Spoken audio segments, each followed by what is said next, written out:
AOC says so many people in this country hate women. Oh, geez. Even the guy at the party who pulls out a guitar is like, way to ruin the fun. You don't really love America if you hate half the people in it. And also if you hate a lot of the things that everybody always loved about it. There's an oft-repeated moment in political debates where the moderator says to the two candidates, say something nice about your opponent. Ever since AOC was crowned the Democrats' rising star for 2028, Bill Maher has been ringing the alarm louder than ever. He pulled the same move back in 2024, warning the DNC when they went all in on Kamala Harris. They brushed him off then, and we all saw how that turned out. Now Maher's back, more fired up than ever, exposing the cracks in their new favorite. It's less a rant and more a desperate plea. Don't blow it again. If you're into raw, unfiltered political drama, hit that subscribe button, because this fire's just getting started. What do you think of the fact that the people who are getting the big crowds right now are AOC and Bernie Sanders? They're going around the country.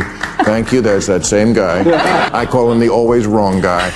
Okay, but I feel like, big crowds, again, the shiny object that the Democrats chase. It's not about the big crowds that come out to you when you're talking in a festival or wherever they are. I think it's because I think Bernie showed up at Coachella. That must have been fun for the fans. It's who shows up on Election Day. And I just don't see that's the ticket. I mean, Cory Booker, I know you've worked with him. I like Cory a lot from my home state of New Jersey. Made a speech for 25 hours. Again, just whacking each other off. This is just not what's going to get the job done. Just days after AOC's name began making waves as a possible replacement for Kamala Harris, things quickly started to spiral. Instead of rising to the occasion, AOC has been chipping away at her own credibility with a string of baffling media appearances. From eyebrow-raising economic claims to muddled policy rants, she's stirring up more skepticism than confidence. If this is the Democrats' hope for 2028, they might want to rethink their strategy, because the more she speaks, the more voters are left wondering, is this really the best they've got? Employment is low because everyone has two jobs. Unemployment is low because people are working 60, 70, 80 hours a week and can barely feed their kids. Everybody's an idiot except for me. Capitalism has not always existed in the world, and it will not always exist in the world. When this country It is the system that, unlike all the others, has lifted more people out of poverty over the course of human history than any other system. Well, so I think that those things that you talk about, that you discuss, are part of the course of human evolution. This is exactly why voices like Bill Maher keep slamming the panic button on AOC. Strip away the fiery speeches, the performative outrage, and the constant social media spectacle, and what's left? She mistakes noise for influence and equates aggression with leadership. There's no real substance, no clear vision, just an endless performance built for clicks, not long-term impact. Maher isn't speculating, he's calling it like he sees it. If the Democrats are betting their 2028 future on AOC, they're not just playing with fire, they're setting themselves up for a political meltdown. This is a serious problem for Democrats. Less than 1 in 4 Democrats under 30 say they're proud to be an American. 54% say they're embarrassed by it. Embarrassed? Like America's your mom picking you up at school? You're embarrassed to be an American? Well, guess what? The feeling's mutual. Because you have no perspective. Is America perfect? No, of course not. No country is. Democrats are losing support fast, with more of their base growing weary of the party's obsession with woke politics. Biden didn't exactly exit with dignity, his presidency wrapped up in confusion, burnout, and a pile of unmet promises. Kamala Harris didn't help either with her disjointed speeches and muddled messaging that pushed people further away. Now AOC is doubling down on the same ideological bubble that's driving middle America to the exits. And if you're counting on Gavin Newsom or Tim Walz to turn things around, good luck. Their records are full of scandals, virtue signaling, and policies that seem more about appeasing the base than actually winning over voters. Even the most loyal Democrats are starting to lean towards centrists, independents, or just opting out altogether. The real problem isn't just who's leading, it's an ideology that's out of touch with economic reality, public safety, and basic common sense. You don't really love America if you hate half the people in it. And also if you hate a lot of the things that everybody always loved about it. There's an oft-repeated moment in political debates where the moderator says to the two candidates, say something nice about your opponent. Before we dive into where Bill Maher's headed, let's first break down what he's calling out. AOC and the progressive wing of the Democratic Party have developed an almost obsessive disdain for America and its core values. Maher doesn't hold back. He goes straight for their performative outrage, their obsession with identity politics, and their habit of equating patriotism with prejudice.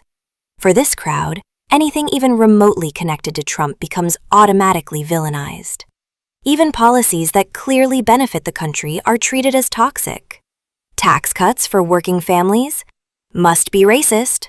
Border security? Xenophobic, obviously. Energy independence? Just a climate denialist plot. It doesn't matter how practical or beneficial the idea is. If Trump touched it, they treat it like a ticking time bomb. And Maher calls it out for what it is: ideological self-sabotage. The Democrats aren't just opposing Trump, they're rejecting reality. And in the process, they're alienating everyday Americans who still believe in this country. For all the talk about fighting for the soul of America, nobody seems to like it very much. Too many liberals give the impression that to them, America is just a big, ugh. The red, white, and ew. A country that started out bad and will always be bad, founded on an unrelenting history of sucking and unable to change. But we have changed a lot. Democrat Cori Bush tweeted, "This land is stolen land and black people still aren't free." And this was on the 4th of July. Really? Not that I give a shit about the 4th of July. I've never been a rah-rah guy. But I am a perspective guy. And that's what too much of the left has lost: perspective. I open Twitter, take one look at the feed, and immediately log off. The level of anti-American sentiment is overwhelming. It's like a digital bonfire of outrage, fueled by young liberals who seem to despise the very country that gave them the freedom to express that outrage in the first place. They rip into America, its history, its values, its flag, as if it's some irredeemable villain, rather than the nation that gave them opportunity, free speech, and a standard of living most of the world can only imagine. I've traveled. I've seen what life is like beyond U.S. borders. And believe me, most countries don't come close. Not in liberty, not in upward mobility, and certainly not in prosperity. And yet, these online activists think it's brave or enlightened to bash the very country that gave them everything. It's not. It's naive, ungrateful, and frankly, embarrassing. 72% of black people under 30 are optimistic about their future in America. Way more than white people the same age. And as far as the land goes, yes, I guess we could change the name of Captain America to Captain Stolen Land. But honestly, to all the people who start every public event now with one of those land acknowledgements where they say, "I'm standing on land that was stolen from the proud indigenous people of the Chumash tribe." Then there's the performative activism and calculated image crafting from politicians like AOC. Almost everything she does feels scripted, not to lead, but to score applause and rack up votes. She's built a persona as a scrappy, working-class hero, but the reality tells a very different story. Her real name? Sandy Ocasio, not exactly the revolutionary figure her branding suggests. And despite her claims of growing up in the tough Bronx, she was raised in a comfortable suburban neighborhood, far from the gritty upbringing she likes to flaunt on the campaign trail. And that famous bartending story? Millions of students work service jobs to make ends meet. That's not some epic climb from poverty. It's just part of the everyday hustle. Yet she packages it like she clawed her way out of hardship, spinning it into a narrative that feels more like theater than truth. At the end of the day, it's not authenticity. It's PR. And more people are finally starting to see through the act. I say either give it back or shut up. When you compare the freedoms women enjoy in America to much of the world, the difference is staggering. Here, women can vote, own property, pursue any career, dress how they choose, drive wherever they want, and move through society without being treated as second-class citizens. They lead companies, hold public office, speak openly, and build independent lives. No permission required. That kind of autonomy is still a distant dream in many parts of the world where women are silenced, restricted, or outright oppressed by both cultural norms and legal systems. Yet somehow, figures like AOC want us to believe that America is hostile to women simply because it doesn't bend to every demand of radical gender ideology. But let's be clear, disagreeing with extreme politics isn't misogyny. Questioning ideological overreach isn't oppression. The irony is hard to miss. They shout about systemic sexism in a country that offers women more rights, more safety, and more opportunity than almost anywhere else on Earth. AOC says so many people in this country hate women. Oh, geez. Even the guy at the party who pulls out a guitar is like, way to ruin the fun. The constant attacks on capitalism miss the mark entirely. Critics love to demonize the very system that built the most prosperous, innovative, and opportunity-rich nation on Earth. Sure, socialism and communism might sound noble on paper. Equality, shared wealth, no poverty, but in practice, they're economic black holes.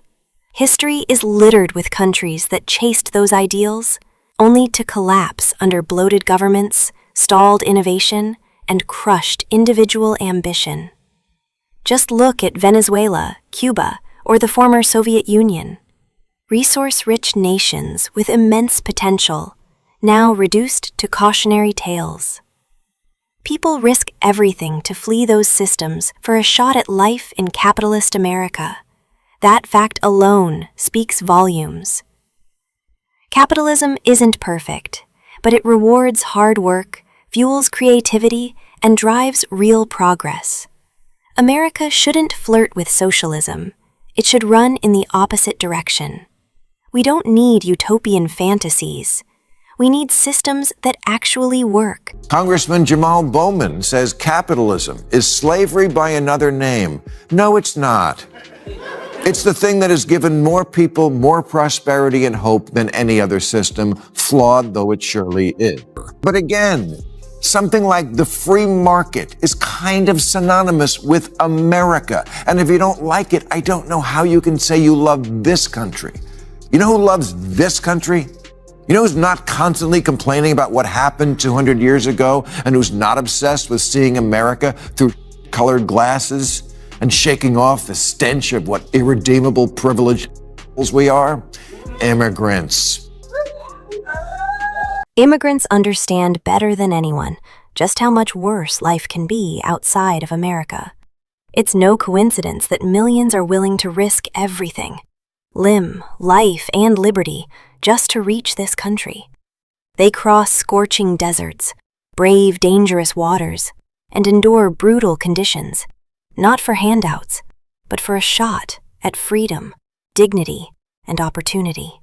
If America were truly the oppressive, broken place that AOC and her ideological circle claim it is, why are people across the globe still fighting tooth and nail to get in? The answer is simple. Because even with its flaws, America remains a beacon of hope.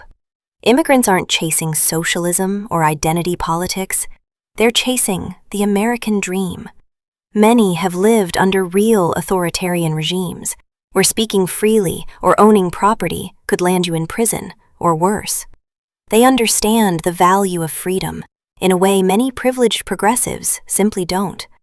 That's why it's hard to take seriously the constant anti-American rhetoric coming from politicians who bash this country while sitting in taxpayer-funded offices. The loudest critics often have the least experience with real hardship. Meanwhile, those who've known true oppression are the first to defend what America offers. So block out the noise. No, America isn't perfect, but it's still the greatest chance the world has at liberty, opportunity, and truth. Thanks for watching. If you enjoyed this video, don't forget to like, subscribe, and share, and we'll see you in the next one.